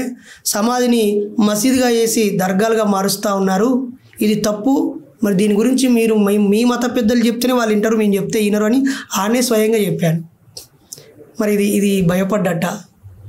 హూ ఇస్ బైరి నరేష్ అంటే మీ గతం ఏంటి, అంటే మీ నేపథ్యం ఏంటి, ఎక్కడ మీరు, మీ ఊరు ఎక్కడ, మీ ఇల్లు, మీ ఫాదరు, మదరు, మీ వైఫ్, మీ మ్యారేజ్, మీ నేపథ్యం ఏంటి? బైరి నరేష్ అంటే ఇప్పుడేమో అందరికీ తెలిసింది అయ్యప్ప సంఘటనతో పాపులర్ అయిన వ్యక్తి. అంతకు ముందే నేను అందరికీ ఒక సైకాలజిస్ట్గా తెలుసు, ఓకే, ఒక కౌన్సిలర్గా తెలుసు, ఒక మోటివేటర్గా తెలుసు, తెలంగాణ ఫ్రీడమ్ ఫైటర్గా తెలుసు. ఇప్పుడు మీరు సింగరేణి బొగ్గుబాయిలో తెలంగాణ మూమెంట్లో కూడా ఉన్నారా మీరు? విపరీతమైన పాత్ర పోషించారు. ఈ రాష్ట్రంలోనే అతిపెద్ద రైలు రోకో జరిగింది నా నాయకత్వంలో. ఉప్పల్ రైలు రోకో ఉత్తర భారతదేశానికి కనెక్షన్ కట్ చేసి 7 గంటల పాటు రైలు పట్టాల మీద ఉన్న సంస్కృతి మాది. అనేక భిన్నమైన కార్యక్రమాలు, రాస్తారోకల నుంచి మానవహారాల దాకా, ఆఖరికి గౌరవ మంత్రి ఇప్పుడు పొన్నం ప్రభాకర్ అని ఉన్నారు కదా, అప్పుడు ఎంపీ, పార్లమెంటులో కాంగ్రెస్ సత్సారం చేస్తున్నప్పుడు మా ఎంపీ కనబడటం లేదు అని ఫిర్యాదు ఇచ్చి అన్ని చోట్ల మన పాలకులు కనిపించకపోతే 4 రోజుల నుంచి కనిపించట్లేరు కదా అని పిలుపునిచ్చాం. దెబ్బలు తిని జైల్లోకి వెళ్ళొచ్చాం. ఎన్నో ఉస్మానియా యూనివర్సిటీలో చాలా మంది ఎస్ఐలు అయ్యారు కదా, ఒకేసారి 700 మంది ఎస్ఐలు అయ్యారు కదా. అలా అవుతూ ఉన్నప్పుడు మా స్థానికుల వాటా తేల్చాలని చెప్పి ఆమర నిరాహార దీక్ష కూర్చున్న వ్యక్తుల్లో నేను ఒకడిని. 4.5 రోజులు అయ్యాక అపస్మారక స్థితిలోకి వెళ్ళిపోతే సిగ్మా హాస్పిటల్లో కళ్ళు తెరిచాను నేను. ఓకే 10-12 సెలైన్ బాటిల్స్ ఎక్కాక 2-3 రోజుల తర్వాత నేను బతికాను. బయట ఏడిచారు బతికి రావాలి అని. గద్దరన్న గారు నాకు నిమ్మరసం ఇచ్చారు. ఎన్నో లాఠీ ఛార్జీలు, ఉస్మానియా పిలుపు నుంచి సాగరహారం వరకు సకల జనుల సమ్మె సక్సెస్ అవ్వడం వెనకాల ఒక 10 మంది పేర్లు రాసుకుంటే అందులో నా పేరు మొదట ఉంటుంది.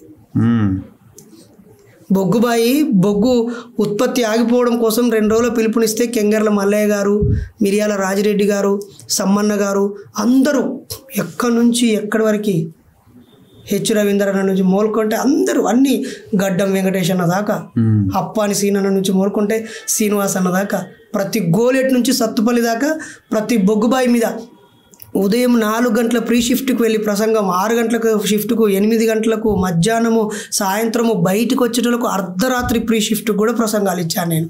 ఒక్కరోజు 16 ప్రసంగాలు ఇచ్చిన రోజు ఉంది. ఎందుకు అంత కసిగా పనిచేసినప్పుడు? నేను అప్పుడు బీఈడి చదువుతూ టీచర్గా ఉన్నాను. టీచర్ ట్రైనింగ్ చేస్తున్నాను. నా పెళ్ళయ్యాక 2009లో చేస్తూ ఉన్నప్పుడు తెలంగాణ ఉద్యమం వచ్చింది. మా కృష్ణమోహన్ సార్ అని మంచి RSS నాయకుడు, హాసన్పర్తి, ఆయన గురువుగా ఉన్నాడు. ఏం నరేష్, నువ్వు మూఢనమ్మకాల మీద మాట్లాడతావా, ఉపన్యాసాలు సమస్యల మీద మాట్లాడవా అన్నాడు. ఎందుకు మాట్లాడడం సార్ అన్న. ఓ కాకతీయ యూనివర్సిటీలో యూనివర్సిటీ విద్యార్థులందరికీ ఒక మాక్ పార్లమెంట్ జరుపుతున్నారు, నువ్వు పార్టిసిపేట్ చేయి అన్నాడు. నేను తీరా ఆడికి వెళ్ళిపోయినాక మంత్రులు, ఎమ్మెల్యేలు, చిరంజీవి, అప్పుడు లగడపాటి పారిపోయి అవన్నీ చేస్తుంటే నన్ను మాట్లాడన్నా. నేను ఒక 10 నిమిషాలు మాట్లాడగానే యు ఆర్ ద కేసీఆర్ అన్నారు. నేను కాకతీయ యూనివర్సిటీలో జరిగినటువంటి మాక్ పార్లమెంట్లో కేసీఆర్గా, నా పక్కన విజయశాంతి గారిగా ఒక సోదరిని పెట్టారు. నేను అక్కడ ప్రసంగించి ఆ యాసలో మాట్లాడి అక్కడి నుంచి, అంతకుముందు నేను ఉస్మానియా స్టూడెంట్ అనమాట. అప్పటికే పిడమర్తి రవణ, రాజారాం యాదవ్ అన్న, గిల్లు శ్రీనివాస్ అన్న, తర్వాత మన ఎర్రోల్లో శ్రీనివాస్ అన్న, వీళ్ళందరూ నాకు బాగా పరిచయం. ఉపేందర్ అన్న, రాజేష్ అన్న, వీళ్ళందరితో నేను అంతకుముందే ఉన్నాను కాబట్టి ఉద్యమాలలో వెళ్ళాను. చాలా ప్రసంగాలు నేను డేట్ ఇస్తేనే బహిరంగ సభ జరుపుకున్నవి ఒక 50 ఉంటాయి. అంటే మీకు అయ్యప్ప అనే కానీ మీ ఆలోచన, మీ పరిచయం ఆగిపోయింది అంతే తప్ప సమాజానికి తెలంగాణ ఉద్యమంలో నాతో పాల్గొన్న వాళ్ళందరూ చెప్తారు నా ప్రసంగాల వాడి వేడి ఎంత తీవ్రంగా ఉండేదో. అలా ఒక తెలంగాణ ఫ్రీడమ్ ఫైటర్ని నేను, అది కాదనలేని సత్యం. చాలా మంది పెళ్లిళ్ళు చేసిరట కదా మీరు? ఎంతమంది చేశారు? రీసెంట్ లాస్ట్ అంటే ఏమైనా గొడవలు ఉంటే బైరి నరేష్ దగ్గరికి వెళ్తే సమస్యకి సొల్యూషన్ దొరుకుతుందని ఎవరెవరు అంటుంటారు బయట. ఇప్పటివరకు అఫీషియల్గా 233 పెళ్లిళ్ళు చేశాను నేను. 233 అంటే వాళ్ళిద్దరు మేమిద్దరం పెళ్లి చేసుకుంటామంటే వస్తే కూర్చోబెట్టి చేయడమేనా? అట్లా చేస్తే ఒకవేళ 1200 పెళ్లిళ్ళు అయిపోయేటి. ఓకే, ఏం చేస్తారు? వాళ్ళిద్దరు కలిసి మీ దగ్గరికి వస్తారు. వాస్తవానికి ఏం జరుగుద్దంటే మా సంఘ నాయకులు అయితేనేమో పెళ్ళిడికి రాగానే మాకు ఒక లెటర్ పెడతారు. నాకు కులము కట్నంతో పని లేదు, నేను ఈ చదువుకున్నా, ఈ ఉద్యోగం చేస్తున్నా, నాకు తగిన తోడు కావాలని అన్నప్పుడు మా వాట్సాప్ గ్రూప్లోనో ఫేస్బుక్లోనో మా మ్యాగజైన్లో వేస్తాము. ఎదుటి వాళ్ళు మాట్లాడుకున్నాక ఒక డేట్ అడుగుతారు. ఆ డేట్ రోజు అంగరంగ వైభవంగా ఒక మహాసభ జరిపినట్టుగా పెళ్లి చేస్తాం. ఆ తర్వాత ఇంకో కొన్ని పెళ్ళిళ్ళు ఏమో నేను నాస్తికుని కానీ నాకేం పరిచయాలు లేవు అని అన్న వాళ్ళకు పరిచయాలు చేస్తాం. ఆ తర్వాత కొంతమంది ఇటు తల్లిదండ్రులు ఒప్పుకోరు, ఇటు తల్లిదండ్రులు ఒప్పుకోరు, 2 వేరు కులాలలో ప్రేమిస్తారు. వాళ్ళు ఎక్కడికి వెళ్ళాలో అర్థం కాదు. అప్పుడు వాళ్ళు మమ్మల్ని సంప్రదిస్తూ ఉంటారు. నాకైతే ఇప్పటికీ నేను ఒక 100 మంది నిండు ప్రాణాలు కాపాడిన వ్యక్తి బైరి నరేష్. ఇందాక అడిగారు కదా బైరి నరేష్ అంటే ఏంటిదని. 100 మంది ప్రాణాలు, 100 మంది, ఒక 50 జంటలు. ఇక మేము మాకు హోప్ లేదు, మా అమ్మా నాన్నకు మేము దొరికితే మమ్మల్ని చంపేస్తారు, వేరు కులాలు అని ఇటు స్నేహితులు రారు, బంధువులు రారు, అమ్మా నాన్న రారు, పారిపోయి చచ్చిపోయే ముందు ఎవడో ఎవరు సలహా ఇస్తే మా దగ్గరికి వచ్చిన వాళ్ళు ఉన్నారు. వాళ్ళని కడుపులో పెట్టుకొని కాపాడుకొని ధైర్యం చెప్పి మళ్ళీ అమ్మా నాన్న ఒప్పించుకోమని పంపించినవి ఉన్నాయి. లేదా మేము పెళ్ళి చేస్తాం, మీ మేజారిటీ అయ్యిందా, మీ వయసు 20 దాటిందా, కనీసం చదువుకున్నారా, మీరు బతకడానికి సంపాదించే స్థితిలో ఉన్నారా, మీద ఆకర్షణ, పిచ్చి ప్రేమనా అన్ని అడుగుతారా? ఎన్నో విషయాలు. కౌన్సిలింగ్ చేస్తారా? సైకాలజిస్ట్ కదా, ఇప్పుడు 2007లో సైకాలజీ అయిపోయినవన్నీ. ఒక 15-16 ఏళ్ళ సైకాలజీ కౌన్సిలర్ని నేను. అలా వాళ్ళకి పెళ్ళిళ్ళు చేస్తాం. ప్రతి పెళ్ళి ఒక యుద్ధమే మాది. చేజింగ్లు ఉంటాయా? చేజింగ్లు ఉంటాయి, ఫైటింగ్లు ఉంటాయి, దెబ్బలు ఉంటాయి, కేసులు ఉంటాయి, అవమానాలు ఉంటాయి. భయంకరమైనటువంటి బాధలు ఉంటాయి. ఇప్పుడు 200 ఎంత 33 ఎట్లున్నారు వాళ్ళంతా? అందరూ బాగున్నారు. ఒక్క జంట విడిపోవాల్సి వచ్చింది. విడిపోయాక మ్యూచువల్గా విడిపోయి మళ్ళీ వాళ్ళకి 2 పెళ్లిళ్ళు చేయాల్సి వచ్చింది. మళ్ళీ మా సంఘం నుంచే అమ్మాయికి ఇంకో అబ్బాయితో పెళ్లి చేసాము, ఆ అబ్బాయికి ఇంకో అమ్మాయితో పెళ్లి చేసాము. ఒక్క జంట మాత్రం విడిపోయి ఉంది. అది సరైన టైంలో పేరెంట్స్ ఎవరు వాళ్ళకి సపోర్ట్ ఇవ్వకపోవడం వల్ల విడిపోయారు. ఆ జంట విడిపోయిన ఆ వ్యక్తి దాని వెనకాల కారణం తెలియక మమ్మల్ని తప్పుపడుతున్న సందర్భం కూడా ఉంది. తిడతారా బాగా పేరెంట్స్? నువ్వే చేసినావు. అసలు నేను కాకపోతే ఇప్పుడు ఆర్య సమాజంలో ఎన్ని జరగట్లేవు, చర్చిల్లో ఎన్ని జరగట్లేవు, ఆ గుడి ఎండోన్మెంట్ సర్టిఫికేట్ ఇచ్చే అథారిటీ ఉన్న గుళ్ళు ఎన్ని జరగట్లేవు. ఆ దేవుణ్ణి ఆ పూజారిని ఎవడని తిడతాడా? మనం అలకగా దొరుకుతాం, కనిపిస్తాం కాబట్టి ఆడు తిడతాడు. తిట్టిన వాళ్ళే క్షమాపణ చెప్పి కాళ్ళు మొక్కినే ఒక 100 ఉన్నాయి. వాళ్ళ ఇంట్లో ఫంక్షన్స్ అయితే పిలిచి బట్టలు పెట్టి వద్దన్నా కూడా బట్టలు పెట్టిన కోకొల్లలు. నేను ఏ జిల్లాకు వెళ్ళినా ఆ జిల్లాలో నేను పెళ్లి చేసిన జంట ఇంటికి వెళ్ళి భోజనం చేసి వాళ్ళ యోగక్షేమాలు తెలుసుకుంటూ ఉంటాను. మీరు పుట్టింది ఎక్కడ? మాది అంతకుముందు కరీంనగర్ జిల్లా, తర్వాత వరంగల్ అర్బన్ జిల్లా అయింది, తర్వాత ఇప్పుడు హన్మకొండ జిల్లా అయింది. రేపు ఏ జిల్లా అయిందో తెలియదు. ఎందుకంటే పివి నరసింహారావు పేరుతో హుజరాబాద్ కేంద్రంగా జిల్లా కావాలని. జిల్లా ఏ మండల్? కమలాపూర్ మండల్. కమలాపూర్లో ఉన్న రామాలయం టెంపుల్లో మీ తాత పూజారి, పద్మశాలి పూజారి చెప్పారు కదా మీరు. అలాగే షోలాపూర్లో మా సొంత తాతకి ఒక గుడి ఉంది. మా తాత పేరు మీదనే గుడి ఉంటుంది. మీ సొంత తాత అంటే? మా తాత ఇప్పుడు 2 అన్న తమ్ముళ్ళు తాతలు. వాళ్ళ మనవడు విలేజ్ ఏది? కన్నూరు విలేజ్. సో మీ కమ్యూనిటీ పద్మశాలి. అవును. చాలా మంది అంటుంటారు, అరే వీడు షాలోడు అంటే, సారీ ఏమనుకోవద్దు, జనరల్ గా స్టేట్మెంట్. అలా అన్నోడు బట్టలు లేకుండా మనం అరే షాలోడు అంటున్నావు కదా, ఓ పూట అన్నం తినకుండా ఉంటావు. అట్లా కాదు, వాళ్ళు పాజిటివ్ గానే అంటారు. అంటే పాజిటివ్ అంటారు, కొంతమంది నెగిటివ్. అరే మనం షాలోళ్ళం కదా, ఏమన్నా నేను అప్పుడు చిన్నప్పుడు షాలోడు అనకు, సన్నసీగకు, నాడ్యాసి చీకకు, నన్నాదనాదనకు రాని పుల్లు తిట్టేటోళ్ళు. పద్మశాలి అంటే గుర్తుపెట్టుకోండి, పద్మశాలి అంటే ఒక ఆత్మగౌరవ కులం, ఒక శ్రమ కులం, ఒక పొదుపు కులం, ఒక జ్ఞాన కులం, పేగులు పేని నరాలు ముడేసి మనకు మానాన్ని అందించే కులం. జై జవాన్ జై కిసాన్ అంటాం. జవాను అక్కడ రక్షణ ఇస్తే దేశం ఉంది, కిసాన్ అండిస్తేనే తిండి ఉంది. కానీ నువ్వు బట్టలు కట్టుకోకుండా ఉంటావు, ఆ రోజంతా అన్నం లేకుండా ఉపవాసం అంటావు. కానీ బట్టలు లేకుండా ఓ రోజంతా ఉండగలుగుతావా? ఎవడో బరితెగిచ్చినోడు పిచ్చోడు ఉంటాడేమో కానీ మానాన్ని ఇచ్చిన నేతన్నని ఎందుకు అనద్దు? జై నేతన్న అని కూడా అనాలా. అలానే నేను ఓన్లీ పద్మశాలికి పుట్టాను, పద్మశాలియే కులం అనే అభిమానం ఉండొచ్చేమో కానీ స్వార్థమైతే లేదు. అలానే నాది పెద్ద కులం అనే అహంకారం లేదు, నాకంటే ఇంకోడు పెద్దోడు ఉన్నాడు అనేటువంటి తక్కువ అనే భావన నాకు లేదు. అంటే వాళ్ళు అనేది ఏంటంటే, ఈ కులంలో ఉన్న వాళ్ళు ఎక్కువ దేవుణ్ణి నమ్ముతారు, దేవుణ్ణి పూజిస్తారు. సో నాస్తికులు చాలా తక్కువగా అసలు కనబడరు. అది పిచ్చి మాట. ఏం లేదా? అసలు నాకు ఒక్కోసారి నేను టెంప్ట్ అయిపోతానేమో అనిపిస్తుంది రగన్న ముందు. అరే అట్లా అన్నోనికి బుద్ధి లేదు బ్రదర్. నాస్తికత్వానికి ఐకాన్స్ గా ఉన్న అతి గొప్ప వ్యక్తులు పద్మశాలీలు. అది తెలియక ఎవరున్నారు అట్లా.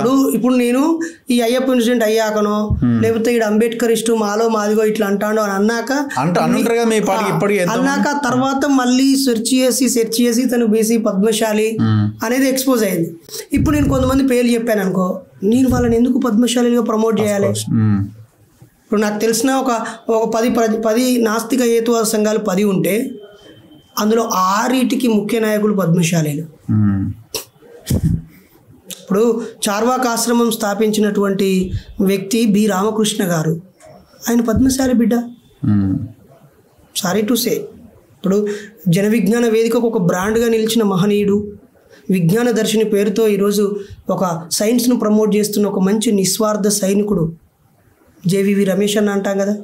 ఆయన ఇంకా లోతులకు వెళ్తే ఆయన నన్ను పద్మశాలి అనకరా బాబు, నేను ఒక కమ్యూనిస్ట్ కుటుంబంలో పుట్టాను, ఒక సైన్స్ ప్రచారకుడిని, నాకు 50 ఏళ్ళు 60 ఏళ్ళు దాటినాక 30-40 ఏళ్ళ ఉద్యమ చరిత్ర ఉండి నన్ను ఇంకా పద్మశాలిగా చూస్తే నేరమే కదా మనం ఆయన అలా చూడడం. అట్లా నేను ఎంతమంది పేరని చెప్పగలను. జేవివి రమేష్ గారు కూడా అంటే నేను అలా ఇప్పుడు చెప్పినందుకు క్షమించాలి. అంటే మన చుట్టూ ఉన్న పద్మశాలీలు నేను పద్మశాలి అని చెప్పుకోకపోవడం వల్ల పద్మశాలీలు ఎవరు లేరు అని అనుకుంటాను. అర్థమైందా? అట్లా చాలా మంది మన చుట్టూ ఉన్నారు. అనవేరి ప్రభాకర్ గారు ఎవరు? చాలామంది గొప్ప గొప్ప రచయితలు, కవులు, గాయకులు, విప్లవకారులు, ఉద్యమకారులు, నాస్తికోద్యమకారులు, సైన్స్ ప్రచారకులు ఎంతోమంది ఉన్నారు. సో నేను ఐఎమ్ ప్రౌడ్లీ సే ఎస్, నేత బిడ్డని నేను నేసాను. బాల్యంలో మొగ్గం నేసాను, బాల కార్మికుడిగా సిరిసిల్లలో మొగ్గం నేసాను, ఖాళీ సమయంలో సోలాపూర్లో కండెలు చుట్టాను, సెలవుల్లో సూరత్లో సాంచలు నడపడానికి పోయాను. నేను తిన్న తిండి, నా రక్తం, నేను పెరగడం, నా చదువుల వెనకాల మా నాన్న, మా చిన్నాన్న వలస కార్మికులుగా సోలాపూర్, భీమండి, బొంబాయి, సూరత్ పోయి సంపాదించిన పైసలతోనే నేను ఇప్పుడు నిలబడ్డాను. సో డెఫినెట్లీ నేను ఒక శ్రామిక కులం బిడ్డనే. అమ్మ బీడీ కార్మికురాలు, ఓకే, నాన్న చేనేత కార్మికుడు. ఇప్పుడు మీ బాబు ఉన్నాడా? బాబుతో కూడా వీడియోలు చేస్తున్నట్టున్నారు కదా? మా ఇద్దరు మగ పిల్లలు నాకు. ఓకే, ఇద్దరా? ఓకే. ఒకడు ప్రశ్నోదయ్ 9వ తరగతి, ఇంకోడు జ్ఞానోదయ్ 7వ తరగతి. పేర్లు ఎక్కడి నుంచి సేకరించారు? ప్రశ్న ఉదయించడం, ప్రశ్నోదయ్, జ్ఞానం. సో ఏంటి అల్టిమేట్ టార్గెట్? అంటే యాక్చువల్లీ అల్టిమేట్ అనేది ఏముండదు రగన్న, చేసుకుంటూ వెళ్ళిపోవడమేనా ఈ జర్నీ అంతా?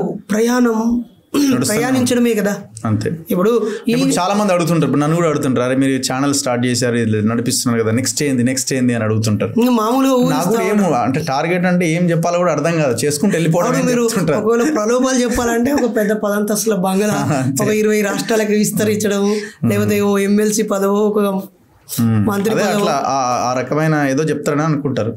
అంటే సామాజిక ఉద్యమాలకి ఆశయాలు ఉంటాయి కానీ టార్గెట్స్ ఉండవు. ఇక్కడ దాకా చేసి ఆగిపోవాలనేది ఉండదు. ఊపిరి ఉన్నంత వరకు చైతన్యపరచడమే, అంతే. అవకాశం ఉన్నంత వరకు ప్రయాణించడమే. పెరియారు 1973లో డిసెంబర్ 19న కూడా ఆయన నడవలేని స్థితిలో వ్యాన్లో ఒక బ్యాగ్, యూరిన్ కూడా పోయలేడు, బ్యాగ్ ఉంటుంది. అలాంటి పరిస్థితిలో కూడా ప్రసంగిస్తూ పడిపోయాడు. చచ్చిపోయే నిమిషం వరకు ప్రసంగించాడు ఆయన. కాబట్టి నేను చైతన్యపరచడమే నా లక్ష్యమైనప్పుడు డబ్బు ఇంత సంపాదించి ఆగిపోవడము, ఉద్యోగం అయితే రిటైర్మెంట్ ఉంటుంది కానీ ఉద్యమానికి రిటైర్మెంట్ ఏముంటుంది? ప్రజలు మనల్ని నిర్లక్ష్యం చేసి ఇప్పుడు పనికి రావడానికి పక్కకు పడేసేదాకా పని చేస్తాము, లేదా పని వెతుక్కుంటూ ఓపికన్నంత వరకు పని చేసుకుంటూ పోతాము. నేనైతే నేనుగా కాకుండా నాలాంటి అనేక మందిని గుర్తిస్తూ వాళ్ళకి నేర్పిస్తూ తీర్చిదిద్దుతూ సమాజాన్ని చైతన్యపరచాలనే ఆశయంతో ఉన్నాను. సో చివరి ప్రశ్న, మీ మీద వరంగల్లో దాడి జరిగిన దాని వెనకాల ఏం జరిగింది, తర్వాత ఏం జరిగింది, అంటే ఆ ఇన్సిడెంట్ ఎట్లా జరిగింది అసలు? యాక్చువల్లీ కేసు ఏమైనా పెట్టినారా మీరు? పెట్టాం. నడుస్తున్నదా కేసు? అరెస్ట్ చేశారా ఎవరినైనా? ఓకే. నేను మామూలుగా ఒక లా కాలేజీలో, అందులో నేను లా చదువుతున్నాను. ఓకే. ఆదర్శ లా కాలేజీలో విద్యాసాగర్ గారు ప్రిన్సిపల్. అందులో ఫ్రెషర్స్ పార్టీకి నేను వెళ్ళాను. నా తమ్ముడు అందులో మ్యాజిక్ షో ఇవ్వాలి, వాడు కూడా అందులో లా స్టూడెంటే. వాడి ప్రదర్శన ఆలస్యం అయింది, నేను అక్కడే ఉన్నాను. అరే ఈ మధ్య అన్ని టీవీలలో ఇంటర్వ్యూలు ఇచ్చాడు, జైలుకి పోయి వచ్చాడు, దేవుళ్ళని విమర్శించినా కూడా వాడు స్వేచ్ఛగా తిరుగుతున్నాడు, హ్యాపీగా ఉంటున్నాడు, వాడిని కొట్టాలి, కొట్టించాలనేటువంటి కుట్రలు చేశారు. అలా ఒక ఆయన బండి సంజయ్ గారు, ఇప్పుడు కేంద్ర మంత్రి గారు, ఆయన స్టేట్మెంట్ ఇచ్చారు కదా, ఒక శివాజీ విగ్రహాన్ని ఇస్తూ మేమే కొట్టించినాం, బహుమతులు ఇచ్చినామని. ఇంకొంతమంది పనికిమాల ఎదవలు ఉంటారు, అలా అయితే ఆయనకు శాలువాలు కప్పి సన్మానాలు కూడా చేసిండు. సో వాళ్ళు ఆవేశపడి నరేష్ని కొడితే హీరోలు అవుతామను, నరేష్ని కొడితే ప్రముఖులతో ప్రశంసలు వస్తాయని చీప్గా బిహేవ్ చేసి మనపై దాడి చేశారు. అప్పటికే నన్ను రక్షించుకుంటూనే ఉన్నాను. పోలీసు వాళ్ళకి నాకు ఒక మిత్రుడు వచ్చి, అన్న బయట కొంతమంది గుమి కొడుతున్నారు, మీ గురించి మాట్లాడుకుంటున్నారు, జాగ్రత్తగా ఉండండి అనగానే నేను అక్కడ ఒక అడ్వకేట్ గారికి ఫోన్ చేశాను, బండి మొగిలన్న గారికి, అక్కడ ఒక పోలీస్ కమిషనర్కి ఫోన్ చేశాను, ఎస్ఐ గారికి ఫోన్ చేశాను, నాకు తెలిసిన వాళ్ళకి చెప్పాను. వాళ్ళు వచ్చి పోలీసు వెహికల్లో తీసుకెళ్తున్నారు నన్ను. నేను అడిగాను నా రక్షణ. తీసుకువెళ్తూ ఉంటే ఒక 3-4 వెహికల్లో వెంబడించి ఆపి కొడుతూ చాలా ప్రణాళికబద్ధంగా వీడియోలు తీసుకుంటూ, అంటే వాళ్ళు ఏమనుకున్నారంటే మా దేవుళ్ళని ప్రశ్నిస్తే కొడతాము, చంపేస్తామని బెదిరించాలనేది వాళ్ళ ఇంటెన్షన్. కానీ నేను వాళ్ళతో తన్నులు తినడం నా లక్ష్యం కాదు కదా, వాళ్ళని కూడా ఆలోచింపజేయడం. అంగుళిమాలుడు అనే ఆయన బుద్ధుడి బొటనవేలు నరకడానికి వస్తే అతన్ని కూడా తన శిష్యుడిగా మార్చుకొని ధమ్మ ప్రచారానికి, మంచి విజ్ఞాన మార్గాన్ని ప్రచారం చేయడానికి పంపించాడు బుద్ధుడు. తనను అడుగడుగున అవమానించిన గాంధీకి ప్రాణభిక్ష పెట్టాడు కదా పూణే ఒడంబడిక ద్వారా బాబాసాహెబ్ అంబేద్కర్. కాబట్టి కానీ ఇంకొకటి ఏం వినిపించిందంటే, సరే మీకు అది మిమ్మల్ని తక్కువ చేయడమో లేకపోతే మీ ఆత్మస్థైర్యాన్ని దెబ్బతీయడమో అది మీకు జరగకపోయి ఉండొచ్చు, కానీ బయట చూసే వాళ్ళకి మీరు జాగ్రత్తగా లేకపోవడం వల్ల, మీరు ఒక టీంని ఏర్పాటు చేసుకొని మీకు మీరు రక్షణ పొందలేకపోవడం వల్ల బయట అమ్మో మనం కూడా మాట్లాడితే ఈ రకంగా కొడతారేమో అనే ఒక భయోత్పాతాన్ని అయితే కలిగించింది కదా. తప్పు. ఎందుకంటే నేను ఆ రోజు ఉదయమే మా స్థానిక ఎస్ఐ దగ్గరికి వెళ్ళాను. ఓకే, అంతా పీస్ఫుల్గా ఉందని చెప్పాడు. రెండవది, రేపు ఒక జిల్లా కలెక్టరు, ఒక జిల్లా ఎస్పీ, ఐపీఎస్ ఆఫీస్ కమిషనరు, జిల్లా జడ్జి ముగ్గురు వస్తున్నారు లా కాలేజీ ప్రోగ్రామ్కి. జడ్జి, కలెక్టరు, ఐపీఎస్ ముగ్గురు టాపు కదా. వాళ్ళు ఉన్నదానికి నేను వెళ్ళొచ్చా అని అడిగితే ఏమని నవ్వాడు. అరే ఆడ మా కమిషనర్ చీఫ్ గెస్ట్, దానికి ఒక కలెక్టర్, జిల్లా మేజిస్ట్రేటు, అలాగే జడ్జి అంటే ఎంత పెద్ద పోస్టు. మళ్ళీ అది లా కాలేజ్, చట్టాన్ని న్యాయవేదులను తయారు చేసేది. హ్యాపీగా వెళ్ళొచ్చు, మీకు ఏ ప్రమాదం లేదని చెప్పాడు. అప్పటికి మేము 10 మంది కలిసే వెళ్ళాము. అయినా నేను పోలీసు జీబులో ఉన్నాక కూడా వాళ్ళు కొట్టారు అంటే అర్థం భయపెట్టడం. అయినా నేను భయపడ్డాను, బాధపడ్డాను, ఇబ్బంది పడ్డాను. నా వల్ల బాధపడ్డ ప్రతి వ్యక్తిని క్షమించండి అని అడిగాను. ఇప్పుడు కూడా అడుగుతాను. ఇప్పుడు అడిగి మళ్ళీ రేపు అవమానించి మళ్ళోసారి సారీ చెప్తా అనట్లేదు. నన్ను నేను మెరుగుపరుచుకుంటూ రాజ్యాంగబద్ధంగా బుద్ధుడు, పూలే, పెరియార్, అంబేద్కర్, బసవన్న, నారాయణ గురు, సాహు మహారాజులని సమాజంలోకి తీసుకెళ్తూ అటు ఆ రోజు ఎంతోమంది సైంటిస్టులు, బ్రూనో నుంచి మొదలుకుంటే వెసిలియస్ వరకు ఎంతోమంది కదా. ఆల్బర్ట్ ఐన్స్టీనే God is a creation of human weakness అని స్టేట్మెంట్ ఇచ్చాడు. బ్రూనోని తగులుపెట్టారు ఎంతోమంది. కాబట్టి అటు సైంటిస్టులు, ఇటు సోషల్ రిఫార్ముల ఆలోచనని సమాజానికి అందించాలంటే నేను ఇంకా ఓపికగా ఉండాలి. ఎవరిని ఒక్కరిని కూడా బాధ పెట్టకుండా కన్విన్స్ చేసే నైపుణ్యాన్ని అందుకోవాలి. ఇంకా బ్యాలెన్స్ చేస్తున్న తర్వాత తరానికి మెలకువలు నేర్పిస్తూ సమాజం మొత్తాన్ని ఆలోచింపజేయాలి, శత్రువులను చేయడం కాదు. ఇప్పటికే సమాజంలో నాస్తికులు అంటే దేవుళ్ళని తిట్టేటోళ్ళు, ఒక హిందూ దేవుళ్ళని తిట్టేటోళ్ళు అని పనికి మాలిన వాళ్ళందరూ వానికి తెలిసి తెలియక నోటితో వాగుతూ ఉంటారు. ఒరే వాడు చెప్పింది నిజమా కదా ఆలోచించడానికి వాడు అన్నాడు, నిజమే నిజమే అంటాడు ఇంకోడు. వీడు తాళమెత్తి ఇంకోడు తాళం వేసినట్టే తప్ప వాడు అడిగిన ప్రశ్న ఏంటిది, నీ సమాధానం ఏంటిది, వాడు లేవనెత్తిన విమర్శ ఏంటిది, నీ పరిష్కారం సమాధానం ఏంటి, వాడు అడిగిన విషయం ఏంటిది, నీ సమాధానం ఏంటిది. ఇటు తిప్పి అటు తిప్పి హిందూ అంటావు, లేకపోతే ముస్లిం అంటావు, మా యేసు ప్రభు అంటావు. ఈ పిచ్చేంద్రాన్ని ఎవడు అడగట్లేడు. కాబట్టి అంత నిశ్శబ్దంగా ఉంది. కాబట్టి మేము చేసిన చిన్న శబ్దమే మహాశబ్దంగా వినిపించింది.